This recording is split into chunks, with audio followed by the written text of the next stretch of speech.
Welcome everyone to the Daily Slab for Tuesday, February 7th, 2023. I'm Nate, and I'm here with your sports card rundown. If you like this video, please click the like and the subscribe button. It helps us get this video out to more card collectors like yourselves. Alright, let's start out your Tuesday with a little trivia. So here is the question for you. Tom Brady, who was drafted by the Montreal Expos in 1995, was the last Expo draft pick to play in a professional sport. Who was the second to last Expo pick to play in a professional sport, and what year was he drafted? So Tom Brady was the last Expos draft pick to play a professional sport. Who was the second to last Expo to play a professional sport, and what year was he drafted? Answer at the end of the show. All right, we got What's Hot, and What's Hot is a Durant trade? Yeah, hard to believe, but the Nets have traded Kyrie Irving.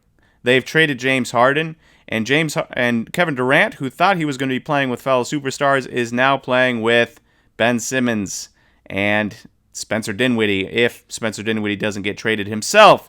And so there is a potential that Kevin Durant will now get traded before the February 9th deadline, which means the next 2 days are going to be bonkers. If that does happen, and it's going to reshift the power structure in the NBA. There's this tweet from Christopher Levino that I saw earlier today, and it's about Stephen A. Smith talking about how Kevin Durant may get traded and that Jaylen Brown is a name to look at. And what's interesting here is where their card prices have gone. So when looking at Jaylen Brown, we're looking at his 2016 Prism Silver PSA 10, like you can see on the screen. And his Prism Silver PSA 10 has gone up 34% in the last 6 months, due by and large to his quality play, some of the best of his career, and also the Celtics being one of the best teams in NBA this year. If he were traded from a league leader to a team that no longer has stars and he's going to be stuck with Ben Simmons, I expect that his card market would take a giant hit. Even though he would become the man in Brooklyn, I do expect it to take a hit, going from the second best player on a championship caliber team to the best player on a team that might miss the playoffs in the Eastern Conference with him. So we'll be curious to see there. And as for Durant, his 2007 Topps Chrome Rookie Refractor out of $14.99 BGS 9.5, well, that is down in the last 6 months, almost 30%. And so Jaylen Brown up, Kevin Durant down. If they flip-flop places, I expect their card market to also flip-flop places. I expect Durant to start going up if he ends up on the Celtics, and I expect Jaylen Brown to go down. But that, of course, is just a rumor, and there's a myriad of options that could happen for Kevin Durant in the trade from Brooklyn. Of course, everyone is going to be going after him despite being 35. People are going to want Kevin Durant on their team, and there are going to be some pretty good offers out there, I'd imagine, for his services. So we shall see what happens there, but it is something to keep an eye on, because the moment your favorite team gets Kevin Durant, if they do, expect card prices to skyrocket, because there's going to be a whole new fan base super excited that Kevin Durant is on their team. All right, our trender for today is Juan Soto. So he was just named as the number 1 card in the new 2023 Topps Series 1 release, which is an honor for sure. But it's interesting timing, considering he's coming off what some would argue to be his worst year of his career. Now, it's not his worst year by B-WAR, Baseball Reference wins above replacement. He was at 5.6. His second year was 5. His rookie year we won't count because he didn't play a full complement of games. So it wasn't his worst year by B-WAR, but it was by OPS. So his first year OPS was 923, second year 949, shortened season in 2020 1,185, 999 in 2021, and then in 2022 an 853 OPS, which is not exactly what you want to see out of a 23-year-old, but there is some signs of rebound here. Number one, he won't have trade rumors swirling around his head. He won't be moving teams mid-season. That is a huge positive. That's hard to deal with in the middle of the year, moving all the way across the country, all that good stuff. That's hard to deal with. He won't have that.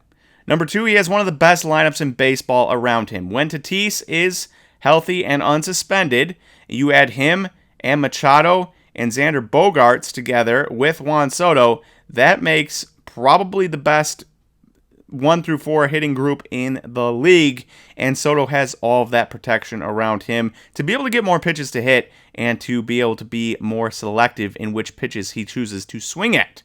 And a more selective Juan Soto is crazy because he's already selective, and his worst year in his career is still over 400 on base percentage. So that's a couple of things. Number 3 is that his BABIP was absurdly, and I mean absurdly low. We're talking in the 240s when his career BABIP, he'd never had a BABIP under 300.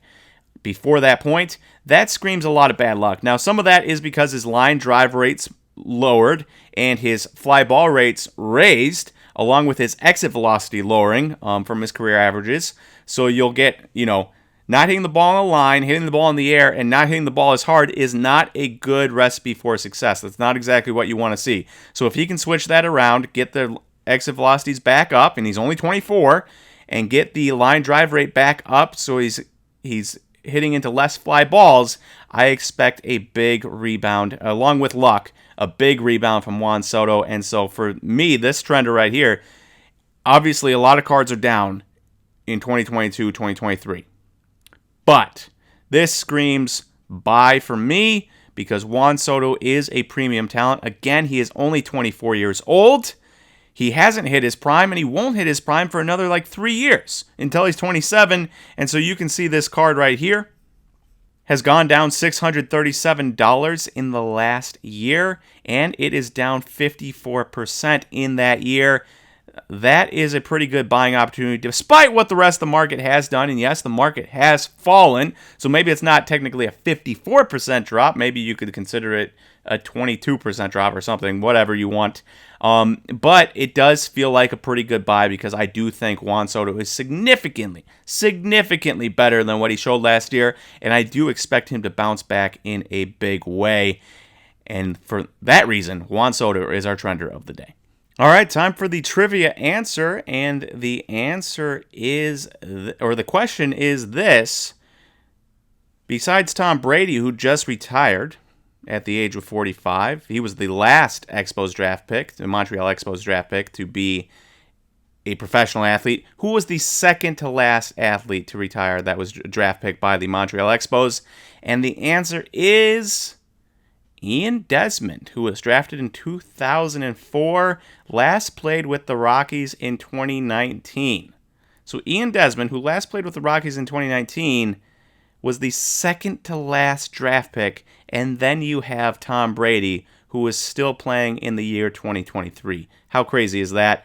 End of an era for the Montreal Expos and for their fans. Of course, he didn't play baseball, Tom Brady, but it's still the end of an era, and pretty cool to see, and kind of sad to see, that one team's last professional draft pick is now done. And lastly, we've got breaks happening on Whatnot tonight for F1. So if you are into F1 and you want to get in on some decently priced breaks, all things considered, F1 might be the thing for you, or F1 breaks on SlabStox tonight might be the thing for you.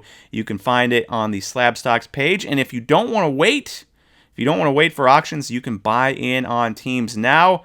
Some teams are as highly priced, one box breaks as highly priced as Mercedes at $50, and as cheap as Haas at $5, and everywhere in between. So there is room for everyone to be able to get in a break if they want it. That is tonight at 6 p.m. Eastern Time, 3 p.m. Pacific on the SlabStox Whatnot channel. I will be doing the breaking, so hope to see you there, and it's always a good time. All right, thank you everyone for watching today's Daily Slab, and I will talk to you on Wednesday for the next Daily Slab. See you, everyone.